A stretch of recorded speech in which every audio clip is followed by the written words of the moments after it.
babies, and welcome to the 42 Show, where we ask the important questions like those 3D spade-looking butt plug things. I mean, they must be tested before they're sold, right? Does somebody actually step up and apply for that job? Don't tell. It's a rhetorical question. But we're going right to dunk to get us going tonight here. Oh shit! Okay, all right.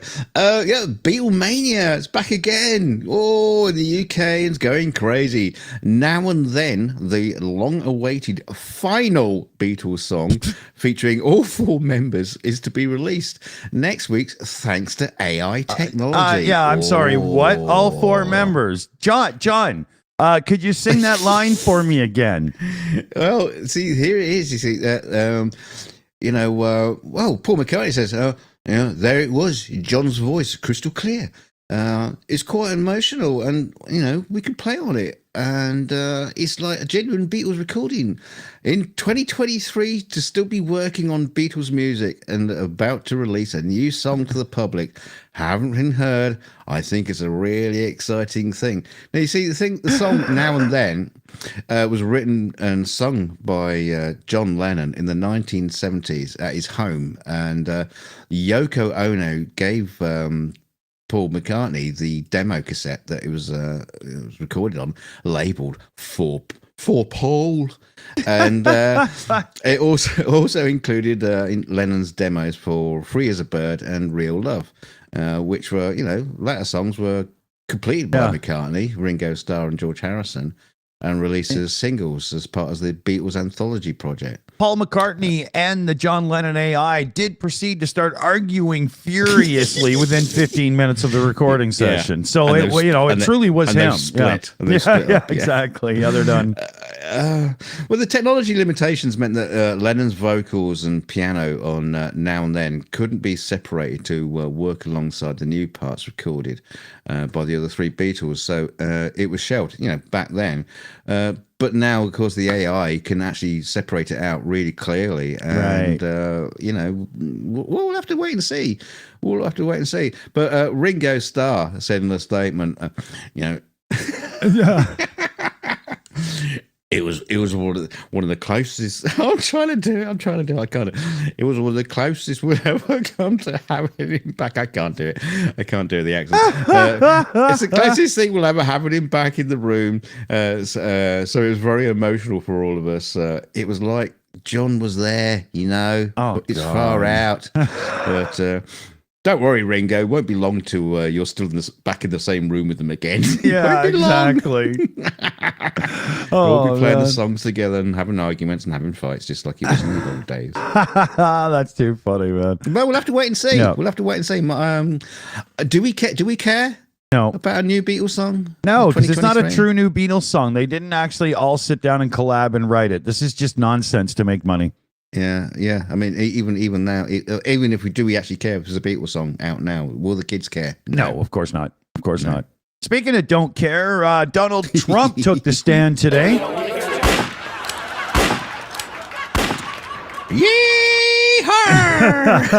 But no, we're going to leave that flatulent windbag and go to a flatulent blowhole where Elon Musk, his 1-year takeover of Twitter is not quite going so well. The platform's down huge amounts. He's estimating that he's going to get it up to $250 billion in worth by adding digital payments and audio and video and blah, blah, blah, or whatever, But active users are dropping quite a bit. The amount of engagement, how long they stay on the platform, is down as well. Advertising is down big, but these are sort of leaked numbers because Elon took Twitter X private when he got it, so we don't actually know for sure. Yeah. But it's easy to see through the advertising scene that there's a lot missing there, and that just hurts revenue big time, right? Yeah. Yeah, what a shame. Well. Yeah, so there's sad. the engagement numbers, Facebook, conversely, is up almost the same amount that Twitter's down as when it pertains to active users and engagement and stuff. So people didn't leave social media. They just took it somewhere else. Well, Have they? I mean, there's still. I don't know. It's just going all over. I really don't know. I don't know how to answer that one. No, I I'm mean, not people are still saying using I'm them. not saying everybody left Twitter for Facebook, but the people that did just went to a different platform again, right? So, Yeah. you know, it's these platforms are now fighting for a user base that's established as social media users, right? You know? Yeah, yeah. I mean, social media has always been one of those sort of things where it just like changes and evolves. Yeah. Anyway, yeah, nothing is forever. Yeah. Thank you, Friends Reunited, and what was that, MySpace, and Yeah. all those things that have just like Yeah. buggered off into the sunset. Yeah, yeah. MySpace, a great way to still have a music career. Huh? Do they still, do those pages even still exist? I don't think so. I don't even think the Wayback Machine bothers with it because it's all garbage anyway. You know? Brilliant. Yeah, this is Gwyneth Paltrow-esque nasty, dude. Oh man, have you ever wondered, what the secret ingredients that go into the recipe of, KFC and things like that? Sometimes you just don't want to fucking know. Oh. Only stars Amaranth, as it was approached by a Polish beer. A Polish beer company. It's called the Order of Yoni. For a bizarre collaboration, the beer company is creating a new flavor that uses the streamer's yeast, and it's yeast from her vagina. No. Yeah, Amaranth, whose real name is don't care what your fucking name is, you silly bitch. Imagine an extremely sensual image of femininity, which has often appeared in the wildest of fantasies. Reach out for a bottle filled with a golden beverage, replete with female essence. Give yourself up to your instincts and enjoy the intimacy of an extraordinary model. Oh, God. The beer is enhanced with the use of lactic acid from vaginal bacteria to bring pleasure to every sip. So delicious. Oh. I can't. I can't. I get that chick off the screen. Gwyneth, I blame you and your candles, bitch. Look at what you've done. Now it's unclear when this collaboration expected. This collaboration is expected to hit the shelves. So stay tuned, or not, if that's your kind of thing. I mean, why don't they just like make beer using the smegma scraped from Arnold Schwarzenegger's penis? Where's it going to end? Oh, what the hell are we going to do? Oh. Are we going to get it as a spread to put on your toast as well?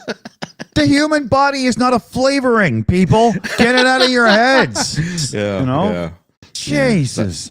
That's for Soylent Green only. Okay, so more and more companies are giving people a way of opting out if you're like an artist or a musician or something, to make sure that AI isn't scraping your work to learn things. Well, Meta, Facebook, brought one of these out, and it turns out that it's a sad and other pathetic joke, because people that go to Meta and say, hey, we want to opt our works out, are getting a thing back that says, well, we're not actually going to be able to do that until you prove that it's A, harming your core business, B, that you are the true holder, and blah, and they're just making it impossible to do. So once again, trust in Zuckerberg. Oh, man. Yeah, no, what they should do is get an AI to do that. And the AI will decide, and that will be hello, I'm the opt-out AI. What site would you like to opt out of unsuccessfully today? It'll be like in Buck Rogers when goes to court with all the all the robots as judges, just all AIs, just we'll those decide. round face things. Yeah, those big medallions that the robe Tweaky wears. Yeah. It's just like put it all to everything to AI. Don't worry, human race, we'll look after you. Yeah, exactly. Yeah, it's proven great in science fiction. We can trust in it. Beady, beady, beady, beady. What's up, Mark? I like that guy, actually. Oh, dear. Where are we going here? Yeah, we got a poll. We're going to go to the polls now. So officials in the Utah community weren't fans of a skeleton pole dancing on a city property last week. Yeah, basically the like pole dancing skeleton on a street sign. The city of Grantsville demanded that a Halloween display be stripped from a street sign. The display featured a skeleton working city property like a pole, while the other skeletons tossed money and watched from nearby folding chairs. It's a strip joint. Look at dirty bastards. Yeah, that's what you call stripping, down to the bare bones. Yeah. Displays like this are not acceptable, and it's against city code to attach anything to a street sign, read the post, which noted the city officials would remove the display if the person responsible didn't take it down by 9 p.m. on Wednesday. So the person behind the display moved it before the city's deadline and reportedly used it as an opportunity to step up their decoration game too. The display, now moved into a front yard, displays a new pole for the dancing skeleton, along with more skeletons, lights in the shape of a stage, and a tip jar. Yeah. See, what's really funny about this, the whole community around them of just like, sod it, and we're going to join in. More and more people are actually bringing their skeletons to this site and setting them up. They're putting like dollar bills in their hands and everything. People are putting money in the tip jar. It's hilarious. Absolutely hilarious. Hey, I for one believe that all skeletons have the right to be sex workers as well. Like, we should not discriminate here. Yes. Yeah, well, it runs in your family, so... Not the immediate one. Where are we up to now? Oh, yeah.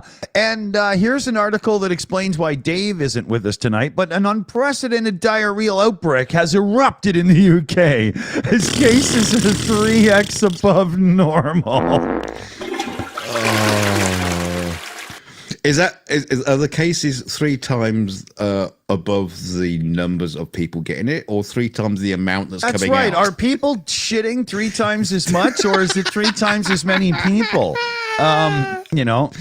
Yeah, it's flooding the streets. The sewers can't take it. People are rowing in it down the street just to get milk. It's horrible. Someone spent time making a graph. Yeah. Look, they had to use clip art because nobody wanted to see that the poor swimming pool is full of poop. Well, you see the little brown kid swimming there. Went in white, came out brown. That kid's a ginger. Are you kidding me? Yeah, that's not inclusion. The kid's covered in crap. yeah, exactly. Oh dear God. But I don't actually know what's going on. If you're in the UK, maybe you should check. There's like something bad in food, but by the sounds of it, you don't want to play with this one. I don't know. I'll have to look in. I'll have to dig deep into this story. Have a look. Oh, we'll have to really, plunge some new depths looking into this one. Well, talking about the UK, I mean, UK isn't always just full of shit. Sometimes there are amazing, mysteries of the world. Just things you just got to see before you die. And one of those has come up on where is it? TripAdvisor. Yeah, TripAdvisor. It was maybe one of the best reviewed and may come as a surprise to many sightseers that there's a plastic supermarket tunnel designed to protect shoppers and trolleys from the elements. The tongue-in-cheek attraction in the seaside town of Bude, Cornwall, might prove more popular than ever after TripAdvisor lifted a ban on new comments. The Bude tunnel is a 70-meter perspex underpass it's not an underpass, it's an overpass. What are you talking about, you stupid article? Which offers an open to the public, free of charge walk from Sainsbury's car park to Crooklet's Road. It's free of charge. Bring the kids. It was previously voted the town's top attraction in 2018. Now be on its way to reclaiming that crown, as TripAdvisor boasts that nowhere else in Bude can you walk this far undercover in a continuous straight line. All ages are welcome. Yeah. The tunnel has approximately 1,328 reviews so far, and is rated number 5 out of 34 things you can do in the Cornish town of Bude.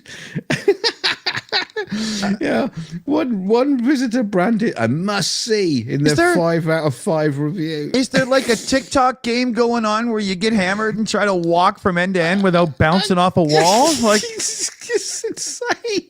What the hell is going on? This is like the other one we did a few months back, where a town in Canada somewhere had its food bank on the must-visit list on TripAdvisor. Yeah. Exactly. What is TripAdvisor doing? Honest to God. Are people just like trolling it now? Yeah. Is that what's going on?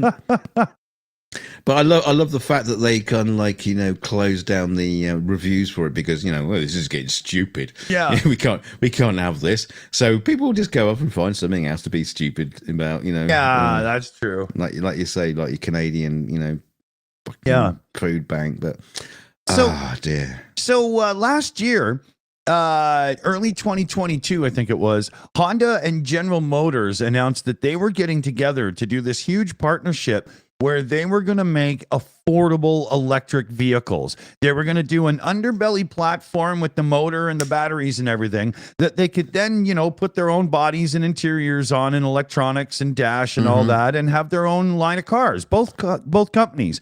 Well, Honda's done.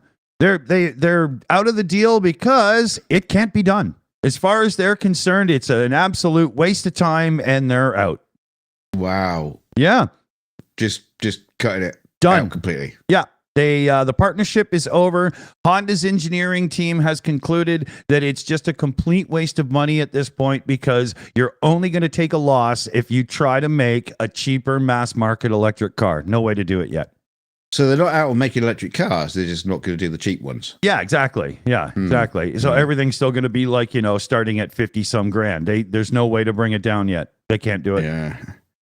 Yeah, it's probably cheaper to, like, you know, bring back dinosaurs and wait 65 million years for them to decompose into more fuel. Yeah. Yeah. Now, if you go back in history with Honda, there was a time when Honda was a motorcycle maker and the Japanese government was about to put a ban on any new companies coming in to be auto manufacturers. And Honda wanted to make sure they could make cars. So they went off and started racing in Formula One, and they won a race in their second year. So they kind of, you know, they know something about engineering. Yeah, they know what they're doing. Yeah, Honda make great cars, actually. They make everything good. I mean, yeah, they make a lot of good things, yeah. Yeah, if it has an engine, Honda makes it good, right? So, you know, but yeah, you know, they just said, screw it. Can't be done. Not worth it. Yeah. Wow. Now, this is amazing, your next one, man. I love this guy. Oh, yeah, it's the Shark Ski tribute. Yeah. Social media users have been in hysterics after a video has been circulating showing a giant shark statue at the bottom of a lake in the sole hope of terrifying divers. The terrifying shark, in quotes, is at the bottom of a lake, Neuchâtel in Switzerland. Because Switzerland is known for its great white sharks. And some Redditor sleuths concluded that it was likely previously used as a movie prop for a film which was unfortunately never finished.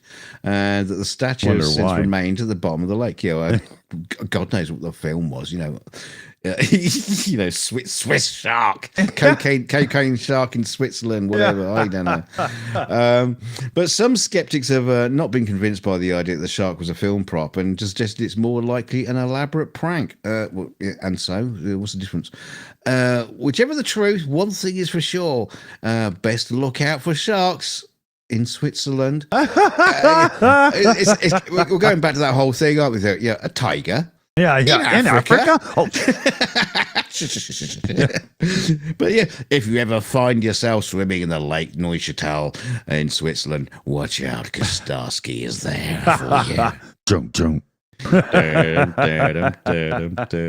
We're short on time, or I would have hit the stinger. Are we short? What time is it? Okay. Well, we got loads of time. we got 9.5 minutes. Yeah, we got loads. Okay. Well, I got to get Meta and what's his name, Zuckerberg, in here again. Sorry about that, but this is like something everybody's going to want to hear. But 41 states in America have now sued Meta, Facebook, for allegedly addicting kids to Facebook and Instagram. And this, if you go through it, there's been a lot of insider information leak over the last couple of years that show that Facebook knew that they were totally like targeting younger people and hooking them in and on purpose. And they were like, yeah, shh, and it's fine, So this could end up being really bad. It must be a pretty hard thing to prove. Even if you've got data, I suppose. I don't know. Well, if you've got them saying we did a study and we actually know this is, addictive behavior forming and that's why we're doing it. I mean, you've got the horse's mouth already admitting it, right? So it could get, oh man, yeah, this could be one of those things. And I mean, 41 states, there's meat in their hooks if that many are on board, right? Now, the interesting thing is you had a similar thing in the 80s with the computer games industry. And ironically, we now have like a whole bunch of 50-year-olds on Twitter, on Twitch, doing streams of them playing video games. Yeah. So there's no evidence, so there's no correlation whatsoever about kids being addicted to video games. Yeah, exactly. Yeah, none anywhere. No. So, it's just, in this day and age, these companies suck down so much of our experiences online and on our phones and stuff, and they know so much about us. It's really easy for them to use psychology and sociology type techniques and stuff to really make sure that their message is getting through better than others, and it's getting you on and hooking you in. And behavior studies, these idiots are smart at this stuff. They're better at this than they are the goddamn code. Yeah, well, yeah, that's true. Yeah. I mean, thing is, probably the actual blame shouldn't be on Meta so much. It's more to do with the fact that we should actually blame the invention of the smartphone, because that's probably had the bigger impact. Where kids have just got like smartphones constantly. They're constantly connected and get addicted to the connection. So, but when the platforms are structuring themselves to feed and incur addiction, it's no fair there at all. No matter where you get on, it's still going to happen, right? But I see what you mean. Of course, Although China had that thing where they were limiting the amount of time that their kids could go on social media. Yeah, I don't know. I wonder how that worked out. Oh, there's a lot of routers and home internet provider things and whatnot now where you can set screen time for each individual and blah, blah. And almost no parents do it because all they get is whining. But Billy's on right now, too. Shut up. Here you go. Okay. Yeah. Like you say, the provision is there. You just got to be like an IT person to actually use it. But all of your friends of your child would have to be in sync too, so that they can be on together when they can be and stuff. And then that's when it falls apart, right? Yeah. No, I agree. Interesting idea. Shit application. Yeah, which probably sums up your next video thing here. Talk about shit application of an idea. This isn't one of my normal kind of stories because it's not funny. Yeah. This was the horror moment. A glass-bottomed walkway shattered, sending a tourist plunging to their death. Damn it! Look at the pop-up on this stupid video. It's blocking the video. Thank you. Yeah. Thank you. Yeah, stupid thing. Yeah, warning. This may contain an ad that will block your view of the footage. Yeah. It's horrible. You probably Yeah, don't want to see it anyway, to be honest. Yeah. Well, no, I don't think he actually caught the actual moment, but I think there was like a couple of tourists dangling off it. But the tragedy took place when 11 tourists were crossing the Jong Bridge in Indonesia around 10 a.m. on Wednesday, about 30 feet off the forest floor. Suddenly, the glass panels beneath their feet gave way, causing 4 of them to fall through. A witness recalled hearing what sounded like glass breaking around 10 a.m., local media reports. 2 fell through the glass into the pine forest below, where 1 was later declared dead. That's sad, man. That's sad. This whole thing about, the glass bottom, view. They always scare me. Yeah. It's like, well, there's a fucking reason to be, scared of it, because solid steel doesn't just shatter. No. Right? No.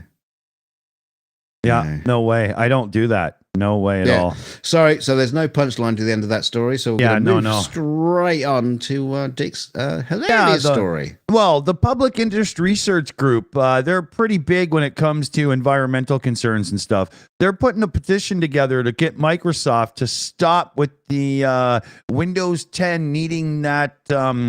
I can't remember what it's called offhand, but you have to have a certain encryption security thingy on your PC now. Why can't I remember the goddamn name? Trusted computing.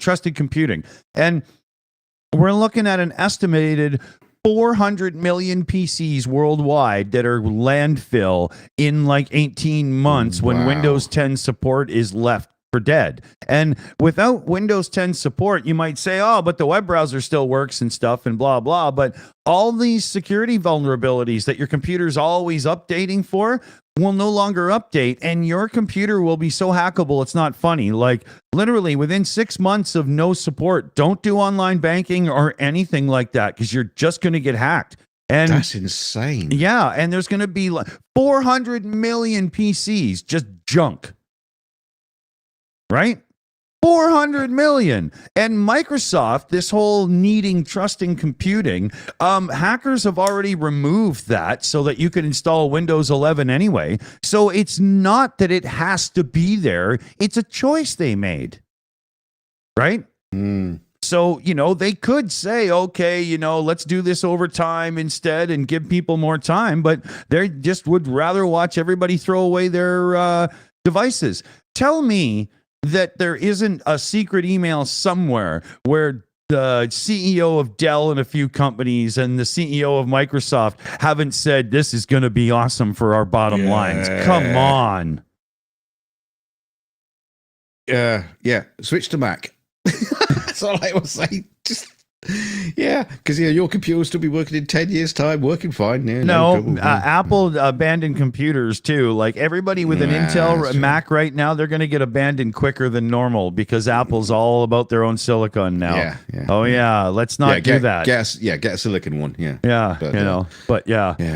But it's bad. It's just creating the most brutal amount of landfill, and it's bad landfill. So it's weird. Yeah. We got a minute and a half here. Where are you going? Well, I'll tell you what, I'm going to skip that one. Yeah, let's go to... pot to piss in.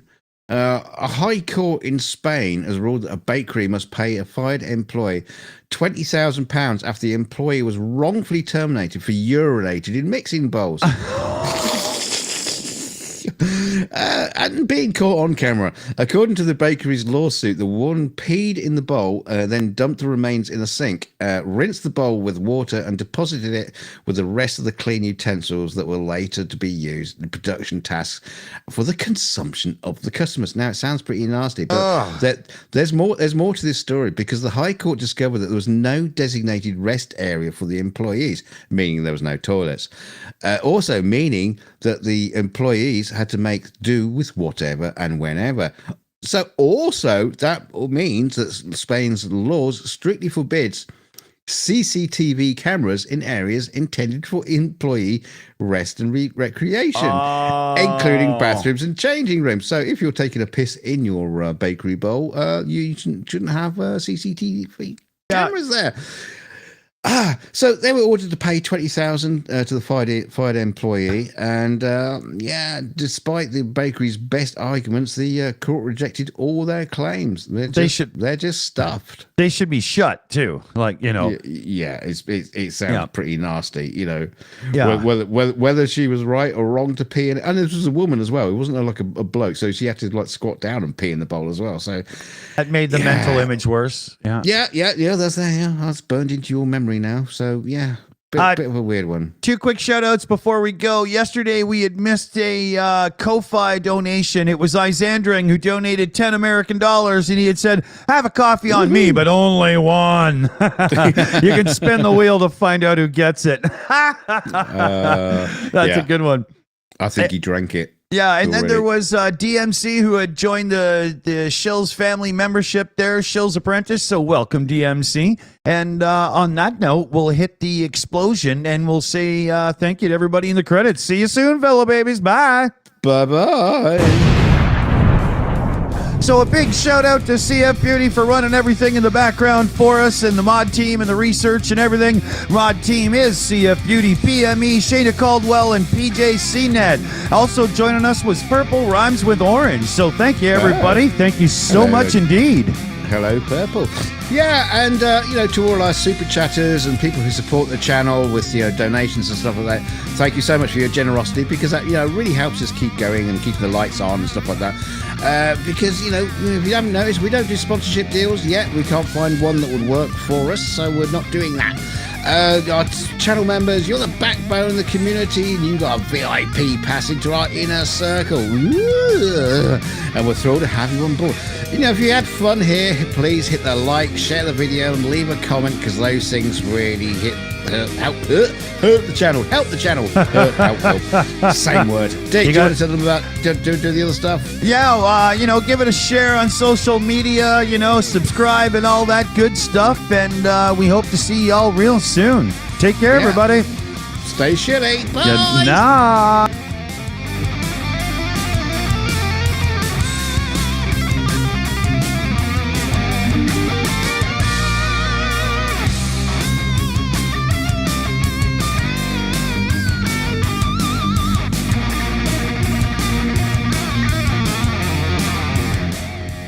We actually forgot, but we got the after show tonight, fellow babies. We'll be back in like 15 minutes, 10 minutes. Yeah. Bring a beer. Bring 2. We'll see you over there. See you soon. Bye.